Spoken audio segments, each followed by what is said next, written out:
Hello everyone, it's Exoman, and I am here in my shop working on a project today, and I wanted to share this with you because I think it's really interesting. Come on in and take a look. I'm using a gimbal that my son bought for me, which is another real treat. These are things from Christmas.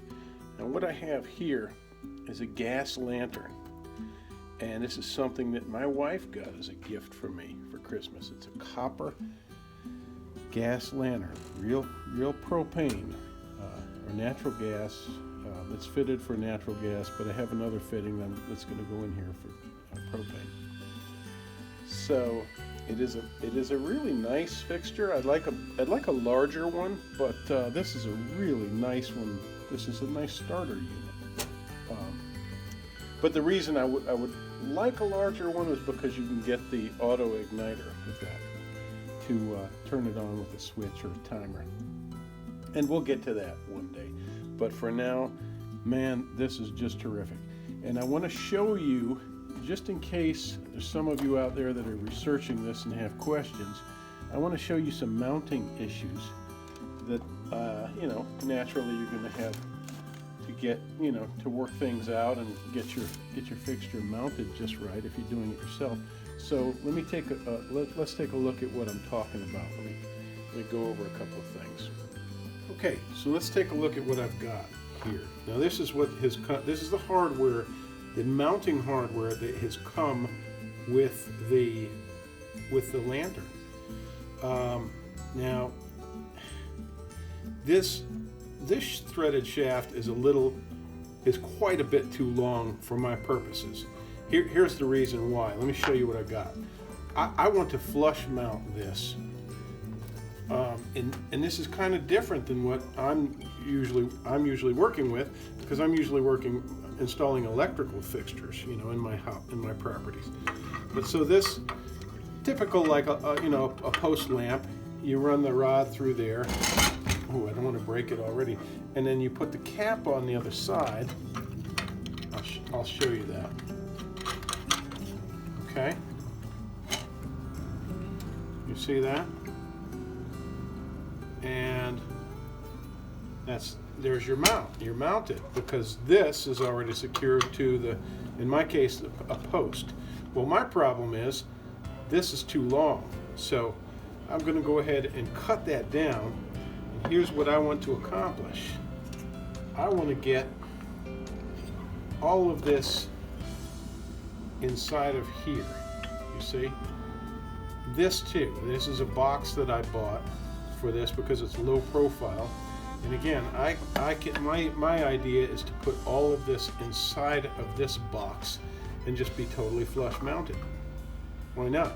Okay, so let's see what we're going to have to do. I'm going to have to cut this down and make that happen. Obviously, if I did, another way to do this would be to drill a hole into my post or my wall outside and to sink that into. Certainly don't want to do that. So it's going to be much better to have a couple of screws going through here than this going into the wall. All right, so let's get started fitting that. So let's go over here to the vise. I've got my hardware in here, and I've got the nut here, and this is the part that goes, protrudes, as I showed you, through the front of the box on the gas lamp.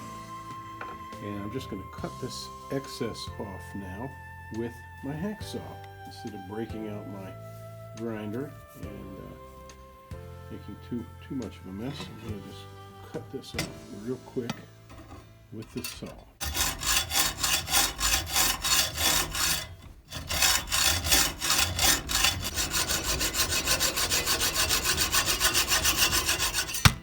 Okay, there we are. That'll do it. Now,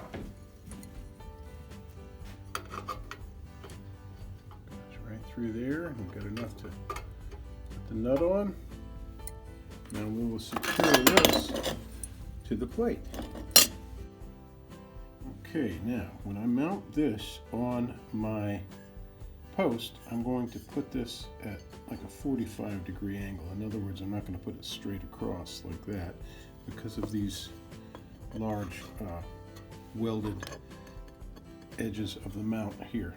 They're just going to be in the way of this. So you'll see when I put this on the post, I'm going to put it at 45 degrees or something like that, so that we don't have any possibility of these things obstructing. Okay, good. Okay, so here is a nice post, and I will probably put this at about this height. Yeah, I think that'll be good. That way I can get inside the lantern, the lamp, and light it up without any problem. And copper line isn't cheap, but I'm gonna have to buy plenty of it because I've chosen to come way out to this far post on the deck, and we'll cross that bridge when we get to it. I got to get a nice big cylinder. At my farm, I have I think it's 100-gallon, a big cylinder, but not here. So we'll have to get one. Okay, so I'm just going to use a couple of these little drywall screws right here. I've got my box centered on my post. Got it about the height that I like.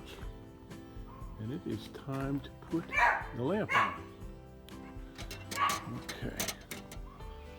Let's put that on there without dropping it, is the hope. Now I just have to put the nut on, but I've got only one hand. Okay, so I have my nut. Now it's a good idea to leave the back glass out. This thing came with two of the panels out. I didn't know why, but this back panel was out. Now I kind of regret that I put it in place before I hung the lantern. Okay, gotta make sure that's on there nice and tight.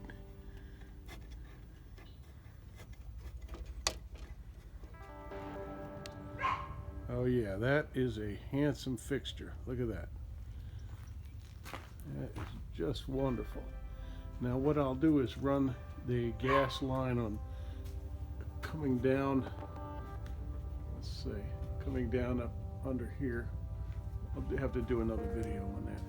And then down around the back side here and into there. I'll probably put the tank out back there, so it'll be a good run. And then I'll have another line on this, another gas lamp on this post. Take that bell off of there. Let's say that. So now another project has begun here. You see this trench. I'm starting a new gutter drain to tie into this drain line here, and it's a lot of work. It's a channel drain that I bought, and I can show you what I have done in the past. I'm starting on the second phase. This was the first phase, and see it's a wonderful abatement for this water situation. The water comes flooding down this steep drive and will come into this patio if I don't deal with it before it gets there. So this is how I've dealt with that. So I could have bought a better quality channel drain, but that's pretty good stuff. Works good, and this should be the worst of it here handled. So if you want to see the video, I'll try to remember to put a link below to the video of how I formed the concrete and how I leveled the drain, etc. So you can check that out below. All right, thanks for watching, everyone.